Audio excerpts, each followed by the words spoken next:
ఆంధ్రప్రదేశ్ రాష్ట్రంలో పొత్తులపై కీలక వ్యాఖ్యలు చేశారు జనసేన అధినేత పవన్ కళ్యాణ్. ఎన్నికల షెడ్యూల్ దగ్గర పడుతుండటంతో వ్యాఖ్యలు ఆసక్తిని రేకెత్తిస్తున్నాయి. వైఎస్ఆర్సీపీకి వ్యతిరేకంగా టీడీపీ, బీజేపీ, జనసేన పొత్తు పెట్టుకునే అవకాశం ఉండటం పవన్ చేసిన వ్యాఖ్యలు చర్చానీయాంశంగా మారాయి. టీడీపీ, జనసేన, బీజేపీ మూడు పార్టీలు కలిసి పోటీ చేశాయన్నారు. బీజేపీ నేతృత్వంలోని జాతీయ ప్రజాస్వామ్య కూటమిలో టీడీపీ పార్టీ చేరి 2024 ఎన్నికల్లో ఆంధ్రప్రదేశ్లో జగన్ ప్రభుత్వాన్ని గద్దెదించేందుకు పోరాడుతుందని జనసేన పార్టీ అధినేత పవన్ కళ్యాణ్ అన్నారు. ప్రధానమంత్రి మోడీ కలలను సాధించడానికే కేంద్రంలో బీజేపీ మరోసారి ప్రభుత్వాన్ని ఏర్పాటు చేయడం చాలా అవసరమని అన్నారు. ఎన్డీఏ సమావేశానికి 38 పార్టీలు హాజరవుతుండగా బీజేపీ నేతృత్వంలోని ఎన్డీఏ సమావేశానికి టీడీపీని ఆహ్వానించలేదు.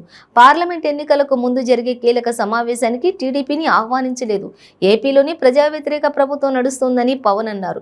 వైసీపీకి వ్యతిరేకంగా తాను చేస్తున్న పోరాటంతో పాటు రాబోయే ఎన్నికల్లో పొత్తులు, సీఎం పదవి వంటి అంశాలపై ఎన్డీఏ భేటీలో పాల్గొనడానికి ముందు పవన్ కళ్యాణ్ స్పష్టత ఇచ్చారు. అంటే ఇప్పుడు దాకా జరిగిన అంశాలు కానీ infrastructure development, skill India development, Atmanirbhar Bharat వీటి మీద లోతుగా ప్రతి ఒక్కరూ అభిప్రాయాలు చెప్పారు. అలాగే మా సైడ్ నుంచి కూడా, జనసేన సైడ్ నుంచి కూడా నేను చెప్పింది నాని పాల్కివాల్ గారిది కోట్ చేశాను. అంటే ఇండియా చాలా అత్యంత కష్టమైన పరిస్థితిలో ఉన్నప్పుడు, dark and despair and gloomy పరిస్థితిలో ఉన్నప్పుడు, ఉదాహరణకి మనకి పార్లమెంట్ మీద అటాక్ జరిగినప్పుడు కానీ, 26/11 ఈ ఉగ్రవాదులు దాడి జరిగినప్పుడు, అలాంటి పరిస్థితిలో మా అందరికీ అనిపించింది, సగటు మనుషులుగా నాకు కూడా అనిపించింది, భారతదేశానికి చాలా బలమైన నాయకత్వం కావాలని. ఆ సమయానికి నరేంద్ర మోదీ గారు కనిపించడం, మేమందరం ఆయన చుట్టూ ర్యాలీ అవ్వటం.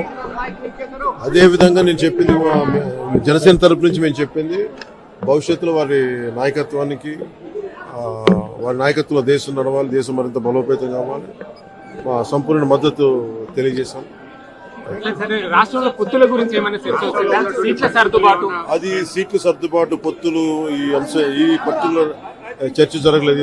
ప్రతి ఒక్కరూ దీంట్లో భాగస్వాములు కాబట్టి అంత మిగతావన్నీ అంత లోతుగా అధ్యయనం చేసి, ఎన్డీఏలోకి కొత్తగా ఏపీ నుంచి ఇంకో పార్టీని చేర్చుకోవడం గురించి ఏమైనా చర్చ వచ్చిందా? మీరేమైనా దాని గురించి మాట్లాడారు?